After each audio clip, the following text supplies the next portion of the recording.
আজ পড়ব দক্ষিণারঞ্জন মিত্র মজুমদারের বাংলার রূপকথা ঠাকুরমার ঝুলি গল্প বই থেকে চ্যাং ব্যাং অধ্যায়ের শিয়াল পণ্ডিত গল্পটি। এক যে ছিল শিয়াল, তার বাপ দিয়েছিল দেয়াল। তার ছেলে সে, কম বা কিসে, তারও হলো খেয়াল। ইয়া ইয়া গোফে চারা দিয়া শিয়াল পণ্ডিত সটির বনে এক মস্ত পাঠশালা খুলিয়া ফেলিল। চিঁচি পোকা, ঝিঁঝি পোকা, রামফড়িংয়ের ছা, কচ্ছপ, কেন্ন, হাজার পা, কেঁচো, বিছে, গুবড়ে, আরশোলা, ব্যাং, কাঁকড়া, মাকড়া, এই ঠ্যাং। শিয়াল পণ্ডিতের পাঠশালায় এত পড়ুয়া। পড়ুয়াদের পড়ায় পণ্ডিতের সাড়ায়। সটির বনে দিন রাত হট্টগোল। দেখিয়া শুনিয়া এক কুমির ভাবিল, তাই তো, সকলের ছেলেই লেখাপড়া শিখিল, আমার ছেলেরা বোকা হইয়া থাকিবে। কুমির শিয়াল পণ্ডিতের পাঠশালায় 7 ছেলে নিয়া গিয়া হাতে খড়ি দিল। ছেলেরা আঞ্জি ক খ পড়ে। শিয়াল বলিল, কুমির মশাই, দেখেন কি, 7 দিন যাইতে না যাইতেই আপনার এক ছেলে বিদ্যা গজগজ ধনুর্ধর হইয়া উঠিবে। মহা খুশি হইয়া কুমির বাড়ি আসিল। পণ্ডিত মহাশয় পড়ান, রোজ একটি করিয়া কুমিরের ছানা দিয়া জল খান। এই রকম করিয়া 6 দিন গেল। কুমির ভাবিতেছে, কাল তো আমার ছেলেরা বিদ্যা গজগজ ধনুর্ধর হইয়া আসিবে, আজ একবার দেখিয়া আসি। ভাবিয়া কুমিরানীকে বলিল, ওগো, ইলিশ খলিশের চচ্চড়ি, রুই কাতলার গড়গড়ি, চিতল বোয়ালের মরমরি সব তৈয়ার করিয়া রাখো, ছেলেরা আসিয়া খাইবে। বলিয়া কুমির পুরানো চটের ধান, ছেঁড়া জালের চাদর, জেলে ডিঙির টোপর পরিয়া এক গাল শ্যাওলা চিবাইতে ভুঁড়িতে হাত বুলাইতে পণ্ডিত মহাশয়ের কাছে গিয়া উপস্থিত। পণ্ডিত মশাই, দেখি ছেলেরা আমার কেমন লেখাপড়া শিখিয়াছে। তাড়াতাড়ি উঠিয়া পণ্ডিত মহাশয় বলিলেন, আসুন, বসুন।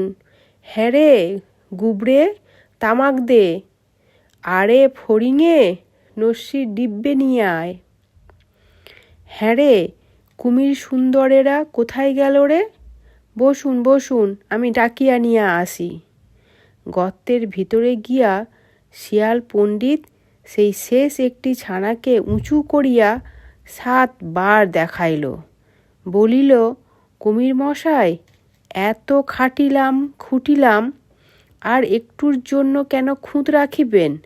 সব ছেলেই বিদ্যা গজগজ হইয়া গিয়াছে, আর একদিন থাকিলেই একেবারে ধনুর্ধর হইয়া ঘরে যাইতে পারিবে। কুমির বলিল, আচ্ছা বেশ, তাহাই হইবে। বোকা কুমির খুশি হইয়া চলিয়া গেল। পরদিন শিয়াল পণ্ডিত বাকি ছানাটিকে দিয়া সব শেষ জলযোগ সারিয়া পাঠশালা ভাঙিয়া পলায়ন। পিট্টান। কুমির আসিয়া দেখে পড়ুয়ারা পড়ে না, শিয়াল পণ্ডিত ঘরে নেই, সটির বন খালি। কুমির তখন সব বুঝিতে পারিল। গালে চর, মাথায় চাপড়। হাপুস নয়নে কাঁদিয়া কুমির বলিল, আচ্ছা পণ্ডিত, দাঁড়া, আর কি কাঁকড়া খাবি না? আর কি খালে যাবি না?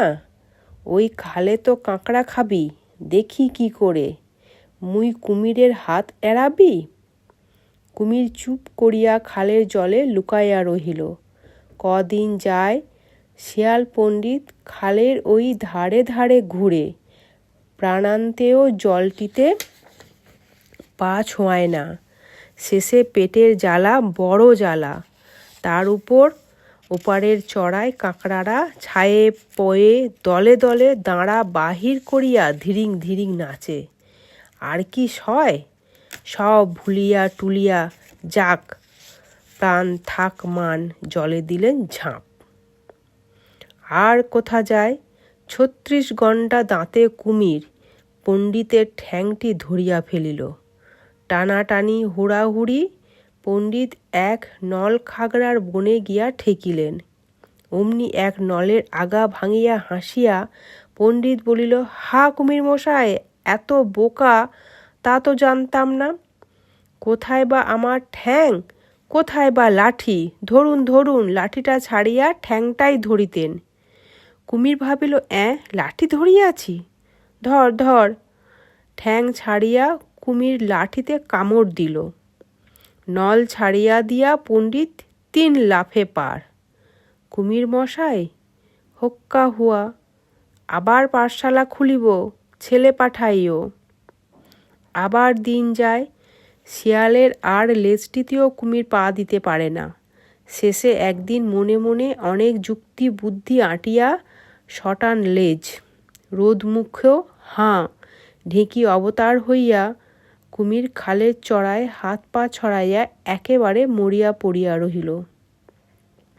শিয়াল পণ্ডিত সেই পথে যায়, দেখিল, ব্যাস, কুমির তো মরিয়াছে, যাই শিয়ালিকে নিমন্ত্রণটা দিয়া আসি। কিন্তু পণ্ডিতের মনে মনে সন্দেহ। গোঁফে ৩ চাড়া দিয়া দাঁত মুখ চাটিয়া চুটিয়া বলিতেছে, আহা, বড় সাধু লোক ছিল গো। কি হয়েছিল গো? কি করে গেল গো? আচ্ছা, লোকটা যে মরিল তার লক্ষণ কি? হুম, কান নড়বে পটাপট, লেজ পড়বে চটাচট, তবে তো মরা? এ বেটা এখনো তবে মরেনি। কুমির ভাবিল, কথা বুঝি সত্যি। কান নেই, তবু কুমির মাথা ঘুরাইয়া কান নাড়ে, চটাচট লেজ আছাড়ে। দূরে ছিল কতকগুলি রাখাল। ওরে, ওই যে কুমির ডাঙায় এলো, যে বেটা সেদিন বাছুর খেলো। কাস্তে লাঠি ইট পাটকেল ধরাধর পড়ে। হৈ হৈ রয় রয় করিয়া আসিয়া রাখালের দল কুমিরের পিছনে লাগিয়া গেল। শিয়াল পণ্ডিত ৩ ছুটে চম্পট, হোক্কা হোয়া কুমির মশাই, নমস্কার, এবার পালাই। অনেক দূরে আসিয়া শিয়াল পণ্ডিত এক বেগুনের ক্ষেতে ঢুকিলেন। ক্ষুধায় পেটটি আনচান, মনের সুখে বেগুন খান। খেতে খেতে হঠাৎ কখন নাকে ফুটল কাঁটা। হ্যাঁচ হ্যাঁচ হ্যাঁচ ফ্যাঁচ ফ্যাঁচ, কিছুতেই কিছু না, রক্তে ভেসে গেল গাটা। শেষে কাবু জাবু হইয়া শিয়াল নাপিতের বাড়ি গেলেন।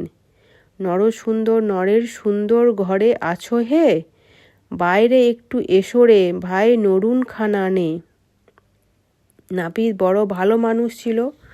নরুন লইয়া আসিয়া বলিল, কে ভাই? শিয়াল পণ্ডিত? তাই তো। এ কি? আহা, নাকটা তো গিয়াছে।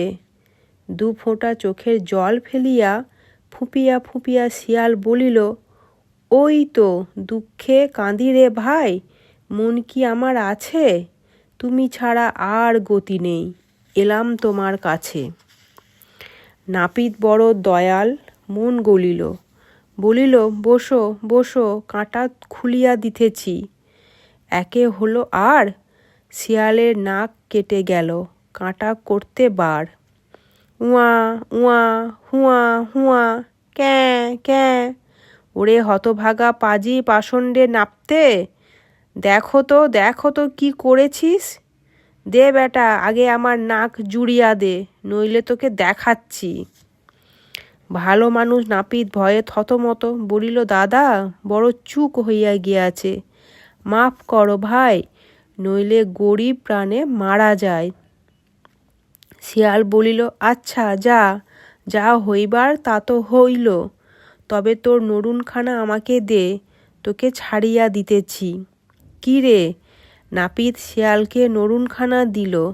নরুন পাইয়া শিয়াল বলিল, আচ্ছা তবে আসি। শিয়াল এক কুমোরের বাড়ির সামনে দিয়া যায়, দেখিয়া কুমোর বলিল, কে হে বট ভাই, কে যাচ্ছ, মুখে ওটা কি? শিয়াল বলিল, কুমোর ভাই নাকি, ও একটা নরুন নিয়া যাচ্ছি।